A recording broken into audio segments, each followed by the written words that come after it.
तो आज से हम लोग स्टार्ट करते हैं वेरिएशन इन ग्रेविटी। इसके पहले वाले लेक्चर में हमने न्यूटन सेल थ्योरम या आप कह सकते हो स्फेरिकल सेल या सॉलिड स्फीयर के लिए जो फील्ड होती है, फोर्स होता है, उसकी बात की थी। अब देखिए वेरिएशन इन ग्रेविटी में वेरिएशन हमारे पास बेटा तीन तरीके से होते हैं। एक तो हाइट में होता है, सेकंड बेटा डेप्थ पे होता है और थर्ड बेटा लैटिट्यूड पर होता है। मतलब लैटिट्यूड का मतलब रोटेशन, लैटिट्यूड का मतलब रोटेशन। तो हाइट पे, डेप्थ पे और लैटिट्यूड मतलब जब अर्थ रोटेट कर रही है तब उस समय। तो पहले हम हाइट की बात करें।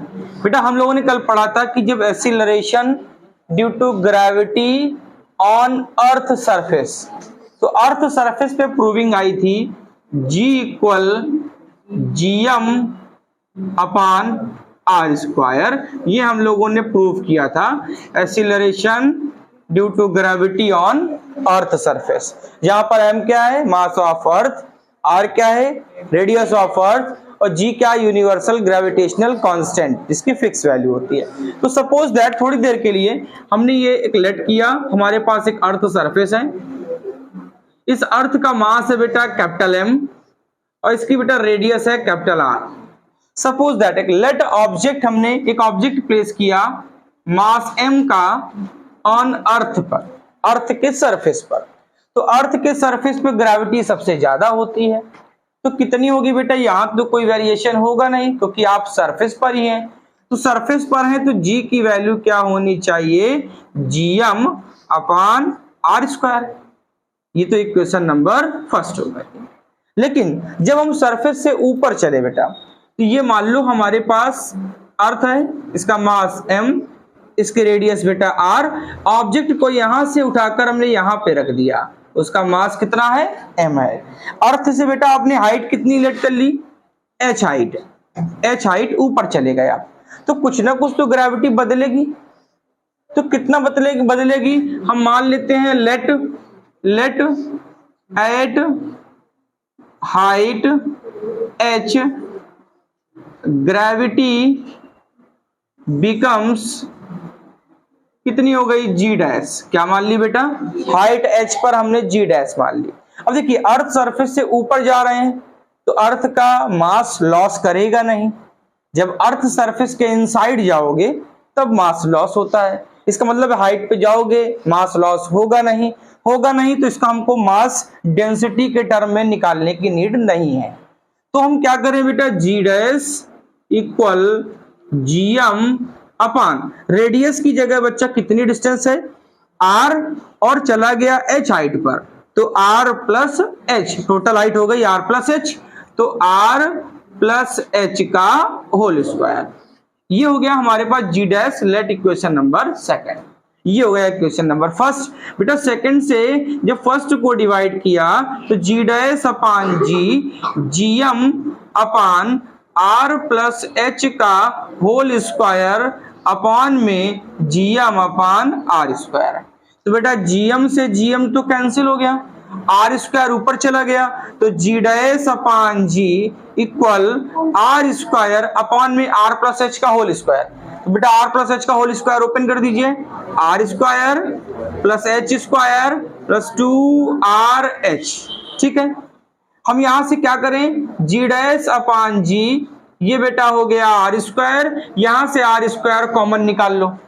R स्क्वायर कॉमन करोगे बेटा यहाँ 1 बचेगा, और जहां पर नहीं होता है वहां क्या करते हैं, डिनोमिनेटर न्यूमरेटर से निकालो, ना हो तो डिनोमिनेटर में लिख दो, और डिनोमिनेटर से निकालो, वहां ना हो तो न्यूमरेटर में लिख दो।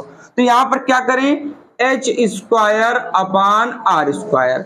बेटा एक सिंगल R बाहर है, यहाँ डबल है, तो एक को अपॉन में लिख दो, तो 2H अपान R, यहां से R स्क्वायर से R स्क्वायर कैंसिल।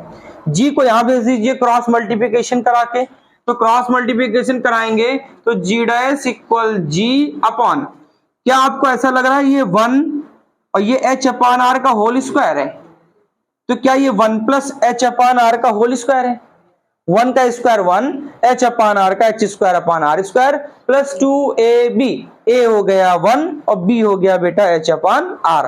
तो ये फॉर्मूला है 1 प्लस एच अपान आर का होल स्क्वायर। ये बेटा हमारा फॉर्मूला है जी डैश इक्वल जी अपॉन में 1 प्लस एच अपान आर का होल स्क्वायर। लेकिन थोड़ी देर के लिए सोचो, अगर जी डैश, क्या जी डैश यहां पर हम चेक करें कि वैल्यू क्या डिक्रीज इंक्रीज हो रही है, तो अर्थ की रेडियस होती है बेटा 6400 किलोमीटर, और हम मान लेते हैं थोड़ी देर के लिए इतनी ही हाइट है, इतनी ही हाइट है, मतलब 6400 किलोमीटर। मान लो कि h इक्वल आर है, h इक्वल जितनी अर्थ की रेडियस है उतना ही हाइट पर चले गए। कहां से? फ्रॉम अर्थ, अर्थ के सरफेस से ऊपर। जरा वैल्यू रखो बेटा, जी डैश इक्वल जी, जी होता है बेटा 9.8 अपॉन में 1 प्लस एच और आर सेम, तो बेटा कैंसिल, तो 1 प्लस 1 2 और 2 का स्क्वायर हो गया बेटा 4, 2 का स्क्वायर हो गया 4, एच आर कैंसिल, 1 प्लस 1 2 और 2 का स्क्वायर 4। जरा देखो यहां पे ग्रेविटी थी जी और जी डैश कितना मिल रहा है g/4, तो क्या ग्रेविटी इंक्रीज कर रही है क्या? ये तो 1/4 हो गई, इसका मतलब क्या कर रही है? डिक्रीज। तो आपको आंसर मिला gravity becomes decreases at height। आप हाइट पे जाओगे तो ग्रेविटी क्या करेगी? After a certain height. ऐसा नहीं है कि आप अर्थ से थोड़ा सा ऊपर चले और तो आपने कह दिया ग्रेविटी डिक्रीज कर गई, ऐसा कुछ नहीं। अगर हमारे पास h मेजर वैल्यू है, बड़ी वैल्यू दे रहा है, जैसे मान लो r 6400 है तो h आपको दे रहा है 1600, 3200, 1000 के अबव, तो ये फॉर्मूला वैलिड है। लेकिन अगर आपको कह दिया h 30 किलोमीटर, अब 30 किलोमीटर 6400 किलोमीटर के कंपैरिजन में बहुत छोटा हो गया।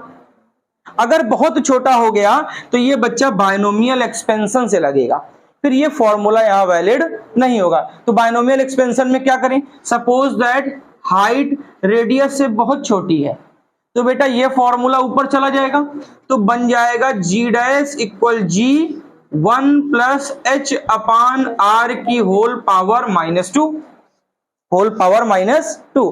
उस समय हम क्या फॉर्मूला लगाते हैं? Binomial expansion. बायनोमियल एक्सपेंशन क्या होता है? 1 प्लस एक्स की पावर n, जिसको लिखते हैं 1 प्लस एन एक्स। n बेटा x के साथ में आ जाता है, n x के साथ में। यहां 1 है और x की जगह क्या है? h/r, और n की जगह -2 है, तो सॉल्व करो तो g1 तो यही रहेगा, -2 सामने आ गया तो -2h अपॉन में r। बेटा ये फॉर्मूला तब लगाओगे जब हाइट रेडियस से बहुत स्मॉलर हो जाए। कह दे अर्थ से 100 किलोमीटर हाइट पे ग्रेविटी बताओ, तो बेटा समस्या ये है कि 100 kilometre very smaller in comparison to earth radius, तो हम इस फॉर्मूले से सॉल्व नहीं कर पाएंगे। तो हम क्या करेंगे? फिर इस फॉर्मूले को लगाएंगे, जी dash equal g 1 minus 2h अपान r। अब आपसे जितनी हाइट कहे, अगर 1 किलोमीटर 2 किलोमीटर की बात भी करता है तो इस फॉर्मूले से आप सॉल्यूशन कर सकते हैं। और ये फॉर्मूला तब लगाइएगा जब हाइट रेडियस से छोटी तो होगी, लेकिन इतना मेजर डिफरेंस नहीं होगा। लगभग हाइट कितनी होगी? 1000 किलोमीटर से अबव होगी, तो इस फॉर्मूले को लगाइएगा। हमें फाइनल आंसर क्या मिला? Gravity becomes decreases at height. हम हाइट पे जैसे जैसे ऊपर जाएंगे ग्रेविटी क्या करेगी? डिक्रीज करेगी। क्या करेगी? डिक्रीज करेगी। ऐसे ही अगर हम हाइट की जगह बात ना करके डेप्थ पे, मान लो इस पे क्वेश्चन पूछ ले, आपसे कह दे बताओ, आपसे पूछेगा कि हाइट बताओ कितनी होगी, हाइट कितनी होगी जब ग्रेविटी बच्चा g/4 हो जाए। आपसे पूछेगा find the height eight which gravity becomes 1/4। वो हाइट बताइए जिसपे ग्रेविटी कितनी हो जाए? 1/4 हो जाए। तो इस समय तो ये फॉर्मूला तो लगेगा नहीं, तो आपको ऊपर वाले फॉर्मूले से ही करना पड़ेगा। तो जी डैश कितना हो जाए? g/4 हो जाए। फॉर्मूले में अप्लाई करिए बच्चा, जी डैश की जगह g/4 और यहां पर बेटा g 1 plus h upon r का होल स्क्वायर, g से g कैंसिल। तो बताओ बेटा यहाँ क्या आया, 1 plus H upon R equal under root 4, जिसको क्या कहते हो, 2 कहते हो। बेटा 1 को उधर ले जाओ तो H upon R equal 2 minus 1 1, इसका मतलब है कि हाइट किसके इक्वल है, रेडियस के। अभी मैंने समझाया था, देखो हाइट को रेडियस के इक्वल मारा था, तो ग्रेविटी कितनी मिली थी, g/4। और देखो हमने कहा ग्रेविटी कितनी है, g/4। हाइट बताओ, हाइट किसके इक्वल आ गई, रेडियस के आ गई। ऐसे ही अब √2 टाइम्स √3 टाइम्स 1 अपान √2 1 अपान 2 टाइम्स, ऐसी किसी भी पोजीशन के लिए इसको आप सॉल्व कर सकते हैं। तो इसको नोट कर लें। Second, eight depth D. बेटा हम डेप्थ डी की बात करें तो देखो सबसे पहले तो सरफेस पे बात कर लो। आपको सरफेस पे याद है, अर्थ सरफेस पे बेटा G equal GM upon R square, उसमें कुछ चेंज नहीं है। लेकिन हम एक काम करते हैं, क्योंकि हमको यहाँ मास चेंज करना पड़ेगा, तो हम सपोज दैट मास को चेंज कर लेते हैं। सपोज दैट ये अर्थ सरफेस है बेटा, इसका मास कितना है, कैपिटल M, रेडियस है R, और यहाँ पे ऑब्जेक्ट है M। ठीक है, हम मास चेंज कर लें। क्यों चेंज करना पड़ेगा, क्योंकि जब आप बिलो जाओगे डाउनवर्ड तो आपको चेंज करना पड़ेगा, तो पहले से चेंज कर लीजिए। मास M कितना बेटा, volume into density, volume into density. Volume बोलिए 4/3 पाई आर क्यूब, और बेटा डेंसिटी हो गई रो। जरा इस मास को बेटा यहां रखो, तो G इक्वल G M कितना 4/3 पाई आर क्यूब इंटू रो, और अपॉन में बेटा आर स्क्वायर। बेटा 2 पावर कैंसिल, सिंगल पावर बची। तो बताओ G यहां से मिला 4/3 पाई G R रो। इसको लेट कर लो इक्वेशन नंबर फर्स्ट। हमने क्या किया, अर्थ का मास निकाल लिया। कैसे निकाला, वॉल्यूम इंटू डेंसिटी। अर्थ क्या है, सॉलिड स्फेयर है, स्फेयर का वॉल्यूम 4/3 पाई आर क्यूब। अब बेटा जैसे ही हम अर्थ सरफेस से डाउनवर्ड गए, आपके पास ये सरफेस था, इसका मास m था, इसकी रेडियस बच्चा r थी। सपोज दैट हम यहां पे पहुंचे और यहां पे हमने मास m रख लिया, ऑब्जेक्ट का मास m।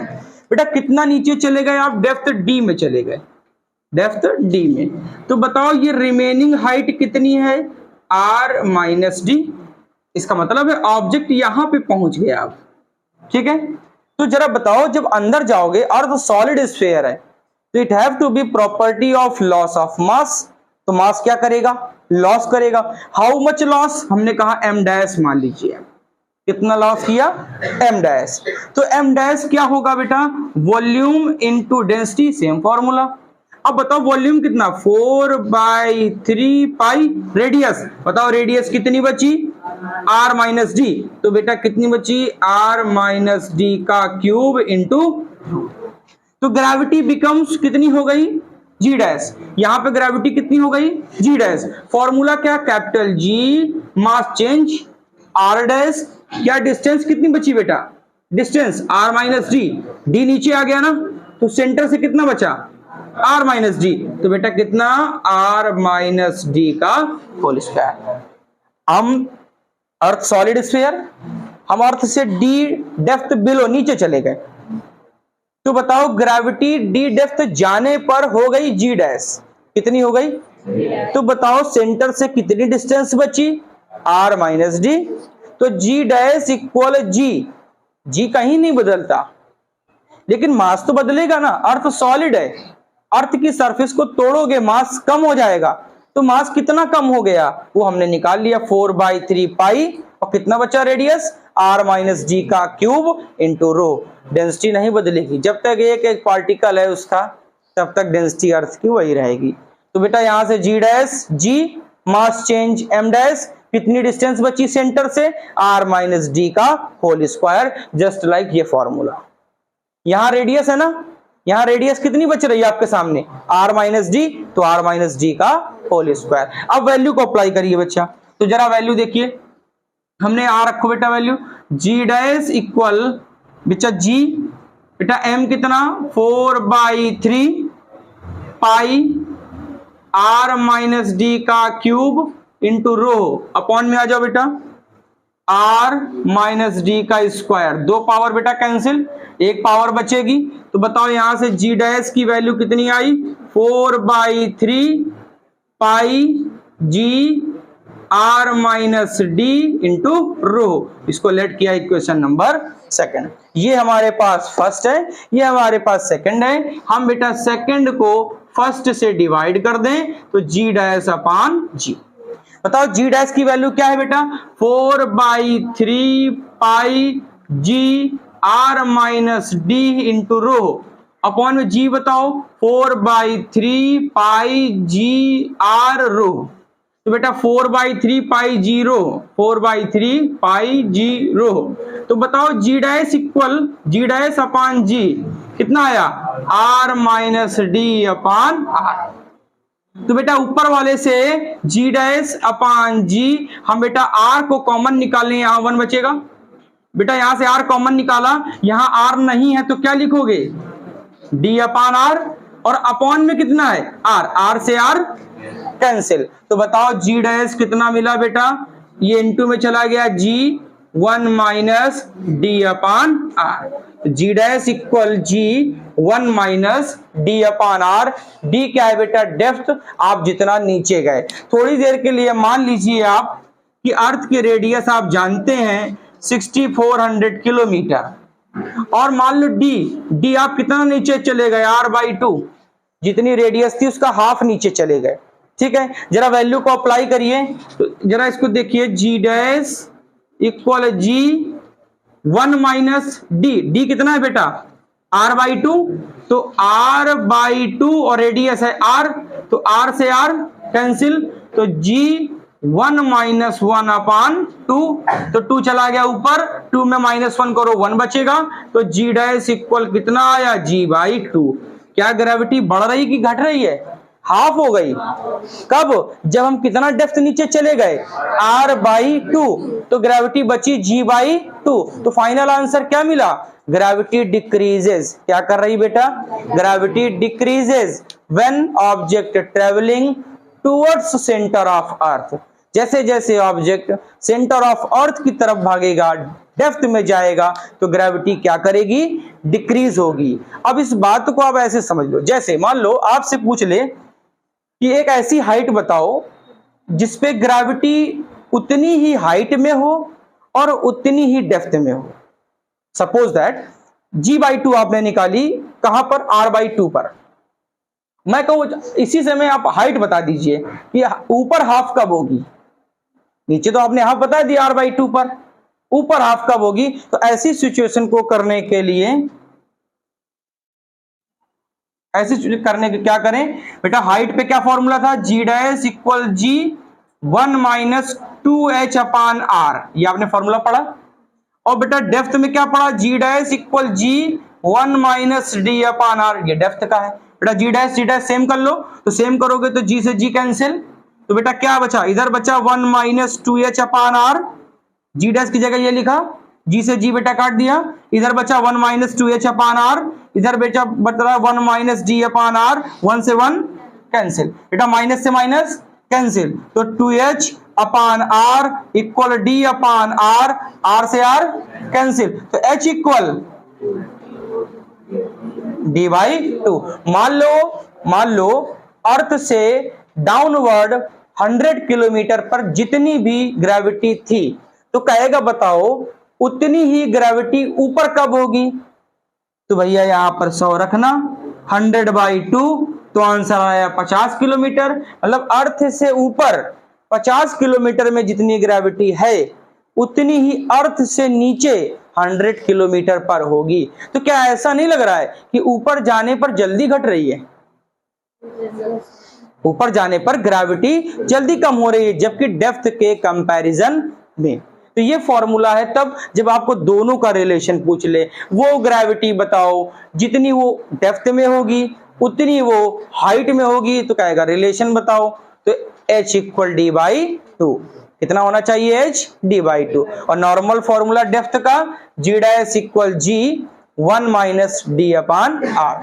अब ये स्मॉलर के लिए और लार्जर के लिए बच्चा यही लगता है, यहाँ पर डी और आर में वेरिएशन नहीं कर सकते आप। 100 किलोमीटर कहेगा तब भी आप यही लगाएंगे, 1600, 1700, 2000 किलोमीटर कहेगा तब भी आप यही लगाओगे। ग्रेविटी हाइट पे थोड़ी बदल जाती है और यहाँ कम। अगर आपसे कोई क्वेश्चन पूछ ले what are the effect on the gravity, तो final answer gravity becomes decreases at the height h and at depth d, but at the height gravity slightly increases in the order of decreasing, मतलब जल्दी जल्दी घट रही है, जबकि depth पे जब जा रहे हो तो ग्रेविटी धीरे धीरे कम हो रही है। इतनी बात समझ गए? ये थी बात डेप्थ की, नोट कर ले इसको। लैटिट्यूड और इसको कहते हैं rotation of earth, rotation of earth. अब जरा ध्यान से देखिएगा बेटा, सपोज दैट ये मान लीजिए कि आपके पास ये अर्थ है और अर्थ की ये एक्सेस है, एक्सेस जिसपे बेटा ये रोटेट कर रही है, घूम रही है, ठीक है। क्योंकि अर्थ क्या करती है, अपने ऑर्बिट पे घूमती रहती है, कंटिन्यू घूमती रहती है ऑर्बिट में। जैसे सन है, सन ऐसा थोड़ी नहीं है कि सन फोकस है तो वो एक तरफ ही देखता रहता है, और ना एक तरफ ही हो तो एक तरफ रात ही बनी रहेगी, एक तरफ दिन ही होता रहेगा। और सन क्या करता है, अपने ऑर्बिट में भी लगातार घूमता रहता है। ये है कि रोटेशन जो होता है ऑर्बिट वाला वो इतना स्लो होता है कि वो फील नहीं हो पाता, ठीक है। तो मान लो बेटा थोड़ी देर के लिए हमने यहां पर ये हमने रोटेशन करते करते हम यहां पहुंचे, और जब हम यहां पर पहुंचे तो कुछ इस तरीके से, क्योंकि अर्थ 3D स्ट्रक्चर है, सॉलिड स्फीयर है तो 3D होगा, 3D होगा तो कुछ हम इस तरीके से रोटेशन कर रहे हैं, ठीक, ऐसे रोटेशन कर रहे हैं हम, ऐसे लगातार घूम रहे हैं। तो हमने लेट कर लिया कि ये जो डिस्टेंस है आपके पास, ये जो डिस्टेंस है बेटा, ये कितनी डिस्टेंस है, हम मान लेते हैं r, कितनी डिस्टेंस है r, और इस एंगल को मान लेते हैं थीटा, ठीक। एक फोर्स होता है जिसको हम लोग सेंट्रीफ्यूगल फोर्स कहते हैं, कुछ लोग स्यूडो फोर्स भी कहते हैं। जैसे आपने देखा होगा कि ग्लास में या बकेट में आप पानी भर लीजिए, उसको तेजी से घुमाइए तो पानी बाहर नहीं आता। इसका मतलब ये है, उसमें कंडीशन ये है कि आप बहुत स्लो मोशन करेंगे तो क्या होता है कि जो वाटर के मॉलिक्यूल्स हैं वो बाहर आ जाते हैं।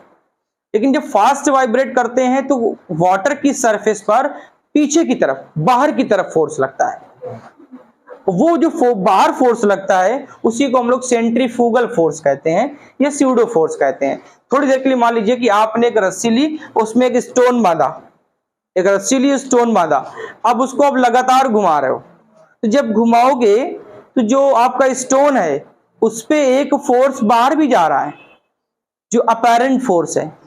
एक फोर्स तो आपके हाथ पर है जहां से आप रिवॉल्व कर रहे हो, लेकिन अगर सडनली सोचो कि अगर हम छोड़ दें तो मेरे हाथ पर तो आके स्टोन नहीं गिरा, स्टोन तो बाहर चला गया ना। इसका मतलब है कि एक फोर्स तो हम दे रहे थे और एक फोर्स ऐसा भी था जो उसके सरफेस से बाहर की तरफ जा रहा था, उसी को हम लोग सेंट्रीफ्यूगल फोर्स कहते हैं, ठीक। अब जरा ध्यान समझो, यहां पर आर है, मान लो सबको मालूम है कि अर्थ सारे ऑब्जेक्ट को सेंटर पे खींचती है।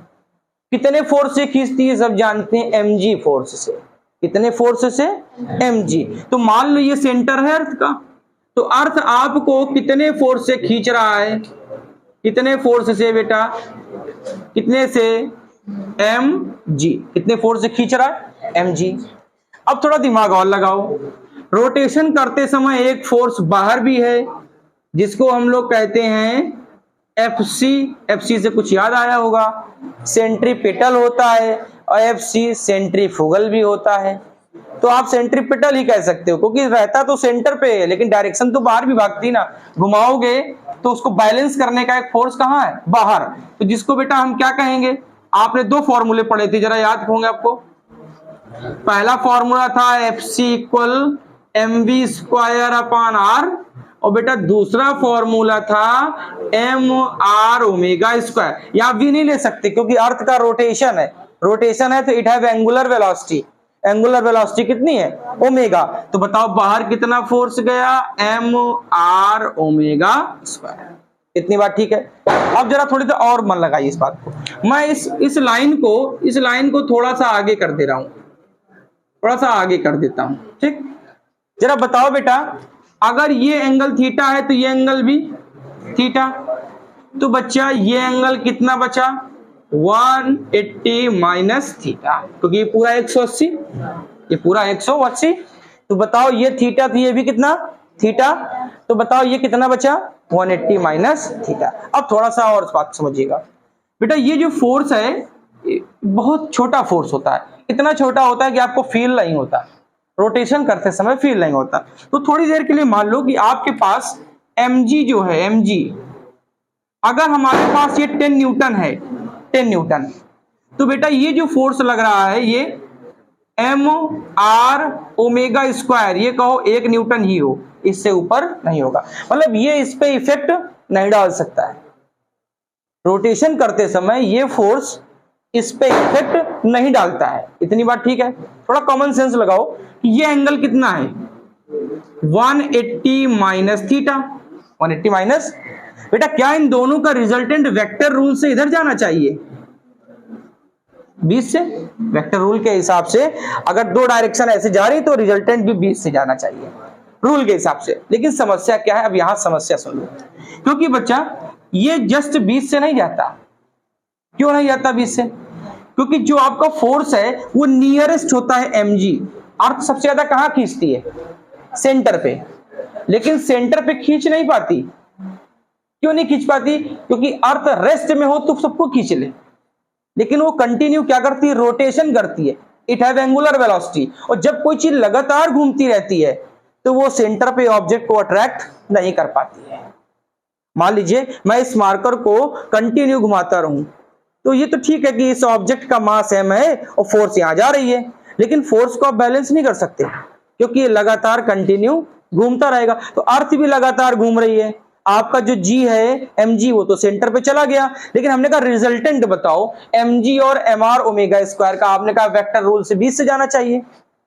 इतना एंगल 180 माइनस थीटा, क्या आपको याद है, r equal a square plus b square plus 2ab cos theta, और फिर अंडर रूट लगाते थे रिजल्टेंट a और b का रिजल्टेंट वेक्टर एडिशन में। लेकिन बच्चे यहां पर भी वही रूल है, लेकिन समस्या ये 20 से नहीं आ सकता। क्यों नहीं जा सकता? क्योंकि mg पावरफुल है, किसके कंपैरिजन में, mr ओमेगा स्क्वायर के कंपैरिजन में। तो अगर ये पावरफुल है तो इसको भी तो कुछ ना कुछ अपनी तरफ खींचेगा। अगर कोई चीज पावरफुल है, फोर्स बड़ा है, मास बड़ा होता है, तो छोटे मास को अट्रैक्ट कर लेता है। यही आप पढ़ते थे ग्रेविटेशनल इंटेंसिटी में, I equal F upon m, जिसकी प्रूविंग थी gm अपान r स्क्वायर। तो यहां पर भी तो वही कहानी है कि mg ज्यादा पावरफुल है। तो mg ज्यादा पावरफुल है तो जरा फिगर देखिए, ये हो गया हमारा mg, ठीक, ये हो गया बच्चा हमारा mr ओमेगा स्क्वायर। अब ध्यान से देखना, ये जो इफेक्टिव है, जो हमारा नेट फोर्स है, वो इधर नहीं जाएगा, शिफ्ट नहीं होगा, वो mg के क्लोज ही रहेगा, कुछ ऐसे। ये फोर्स होता है mg इफेक्टिव। क्या फोर्स होता है, m, मास तो वही है, g बदल गया, हम लोग g डैश कहते हैं। अगर आपकी आदत g डैश से हो तो आप g डैश कर लीजिए, अगर बुक्स में g इफेक्टिव लिखा रहता है तो आप g इफेक्टिव मान लीजिए, ठीक। बताओ कितना एंगल था बेटा, 180 माइनस थीटा।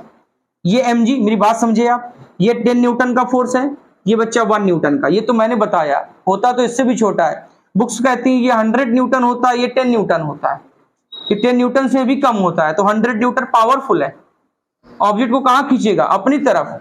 तो ये शिफ्ट इधर शिफ्ट नहीं होगा, ये जस्ट क्लोज mg, ये mg के पास ही रहेगा।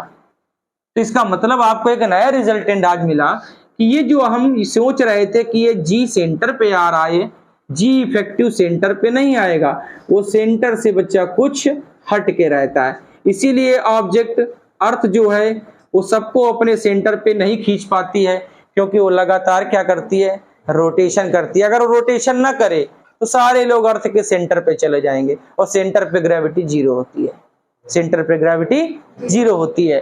तो बताओ ये हमारा मिल गया बेटा mg डैश। इतनी बात समझ में आई? कोई आपसे पूछ ले कि बताइए रिजल्टेंट 20 से क्यों नहीं गया, तो समझा सकते हैं mg पावरफुल फोर्स है, mr ओमेगा स्क्वायर अपेरेंट है, सिर्फ इसको क्या कर रहा है, बैलेंस कर रहा है। mg much higher than mr omega square, then resultant shift towards mg, किधर शिफ्ट होगा, टूवर्ड्स mg। ये हमारा बेटा फिगर है, ठीक है। अब इसी बात को अब न्यूमेरिकल में अप्लाई करते हैं, जरा कैसे सॉल्व करेंगे। तो बेटा वेक्टर का रूल लगा दीजिए, वेक्टर आपने पढ़ा है, तो वेक्टर का रूल लगाएंगे तो क्या लगाएंगे, जी इसका जी डैश का स्क्वायर किसके, इसके स्क्वायर के सम के इक्वल होना चाहिए, R equal under root A square. Formula लिख लीजिए, अगर आपको डाउट हो तो फॉर्मूला लिख लीजिए, R equal under root A square plus B square plus 2ab cos theta. ठीक बात, ये फॉर्मूला है। बताओ रिजल्टेंट क्या है, mg डैश, कितना रिजल्टेंट, तो बेटा mg डैश। ठीक बात, बताओ बेटा a कितना है, बच्चा a कितना है, mg, तो mg का square m square g square. ठीक है, mg का square m square g square plus बेटा b कितना है, ये लिखा है, तो m का स्क्वायर m स्क्वायर, r का r square, omega square omega की पावर 4। ठीक बात, प्लस बेटा 2 a बेटा कितना है, mg, बेटा b कितना है, mr ओमेगा स्क्वायर, बेटा एंगल कितना है, cos 180 माइनस थीटा। बोलो इतनी बात सही है, फॉर्मूला समझ में आया। हमने यहाँ बेटा ये resultant mg dash under root, अब अंडर रूट हटा के यहाँ स्क्वायर कर सकते हो, आपके ऊपर है। क्या बेटा m स्क्वायर कॉमन है, तो m स्क्वायर सबसे कॉमन लो, बाहर लाओगे तो m बनेगा, बाहर लाओगे तो m से m कैंसिल, तो बताओ g dash equal under root g square plus r square omega की पावर 4 प्लस बेटा g r omega square 2g r omega square, बेटा cos 180 minus theta minus cos theta. cos 180 minus theta किस quadrant में आएगा, 180 minus theta किस quadrant में आता है, सेकंड में। यहां 90 माइनस, फर्स्ट में 90 माइनस की 90 plus, 90 plus 180 minus 180 plus 270 minus 270 plus 360 minus 360 plus, यही तो होता है बेटा। as यहाँ साइन और कॉसिक प्लस होते हैं, तो ये ना साइन है ना कॉसिक। दूसरी बात 180 360 में जो लिखा होता है वही आता है, सिर्फ साइन का फर्क होता है। तो बेटा ये कॉस, तो यहाँ क्या लगाना पड़ेगा आपको, माइनस, और यहाँ क्या लिखना पड़ेगा, कॉस। बोलो इतनी बात सही। अब दिमाग लगाते रहिएगा, ये हमको फॉर्मूला मिला जी डैश का, g dash equal under root g square plus R square omega की power 4 minus 2g r omega square cos theta. ये फर्स्ट इक्वेशन हमारी आई, इसको बेटा हमने लेट कर लिया फर्स्ट। इसमें किसी को डाउट? ठीक है, अब दिमाग लगाना बच्चा। ओमेगा बच्चा 2 पाई t, बताओ अर्थ को कितना टाइम लगता है, 24 घंटे, तो 24 इंटू 60 क्या ये आपको फील नहीं हो रहा है ओमेगा की वैल्यू बहुत छोटी आ रही है, डिनोमिनेटर बहुत बड़ा है, डिनोमिनेटर बहुत बड़ा। सपोज दैट ओमेगा आपको मिला 0.1, लेट ऐसा नहीं है 0.1, इससे भी छोटा मिलेगा, तो 0.1 मान लो मिला। बेटा ओमेगा की पावर आपने 4 किया, तो क्या मैं 0.1 को 10 की पावर -1 लिख सकता हूं? -1 की पावर 4 करोगे तो 10 की पावर -4, 0.0001, क्या वैल्यू बहुत छोटी नहीं हो गई? पावर 4 करने में वैल्यू बहुत छोटी हो गई ना, तो बेटा इसको नेग्लिजिबल मान लेते हैं। नेग्लिजिबल मतलब 0, तो इसको 0 करोगे तो ये वाला भी 0। तो बताओ कितना बचा? यहां चाहो तो कहानी लिख सकते हो आप, यहां लेट इतना होता है, पावर 4 करने पर it have minimum value then negligible, उसको आप क्या मान सकते हैं, नेग्लिजिबल। तो g dash equal under root g square minus 2GR omega square cos theta. बेटा ये बचा हमारे पास, बोलो इतनी बात सही है। मैं इधर वाला हटा देता हूं। अब जरा इसको बस 1-2 मिनट का और क्या करें बेटा, क्या पावर 1/2 लगा दें इसको, ये अंडर रूट हटा दें, क्या पावर 1/2 लगा दूं? तो बताओ जी डैश इक्वल क्या बचा बेटा, g square minus 2GR omega square, 2GR omega square cos theta की पावर 1/2। बेटा जी बाहर निकाल लो, जी बाहर निकालो, तो जी स्क्वायर पूरा बाहर निकाल लो, तो पूरा बाहर निकालोगे तो 1/2 है, तो यहाँ कितना कॉमन आएगा, जी आएगा ना। अगर पूरे से जी स्क्वायर कॉमन लूं, यहाँ 1/2 है, तो जी स्क्वायर इंटू 1/2 कैंसिल हो गया, तो कितना बाहर निकला, जी स्क्वायर बाहर, तो यहाँ कितना बचा 1 माइनस, यहाँ एक जी था और एक आपने ज्यादा निकाल लिया, तो मैं क्या करता हूं, अपॉन में लिख देता हूं, तो 2R omega square cos theta by g की पावर 1/2। बोलो इतनी बात सही, ठीक बेटा। बायनोमियल एक्सपेंशन, फिर फॉर्मूला 1 माइनस एक्स की पावर n, 1 माइनस एक्स की पावर n, फॉर्मूला जानते ही हो 1 माइनस nx। ये पावर को साथ में ले आओ x वाले में, तो ये 1 वाला तो 1 है, ये बच्चा पूरा कितना हो गया, x हो गया। तो g dash equal g 1 minus, value रखो बेटा, इसको इधर ले आओ, तो 1/2 इंटू बेटा 2R omega square cos theta by g. बोलो बात सही है बेटा, 2 से 2 कैंसिल, बेटा जी इधर गया, जी इधर गया, इधर तो आएगा नहीं क्योंकि इसी के अपॉन में, तो जी इधर गया अपॉन में आया, अपॉन वाले से इसको काट दिया, जी इधर गया अपॉन में तो रहेगा ही रहेगा, जी से जी कैंसिल, तो बताओ कितना, जी डैश इक्वल यहां बचा बेटा g minus R omega square cos theta. बोलो इतनी बात आपके दिमाग में गई कि नहीं गई, बोलो इतनी बात गई। G dash equal g minus R omega square cos theta, इतनी बात दिमाग में गई। जरा बस 1 मिनट का और काम, बहुत मन से बस 1 मिनट और। बेटा अर्थ की रेडियस कितनी, R, अर्थ की रेडियस कितनी, और ध्यान से समझिएगा बेटा, ये थीटा है तो बच्चों ये भी क्या होगा, थीटा, ठीक है।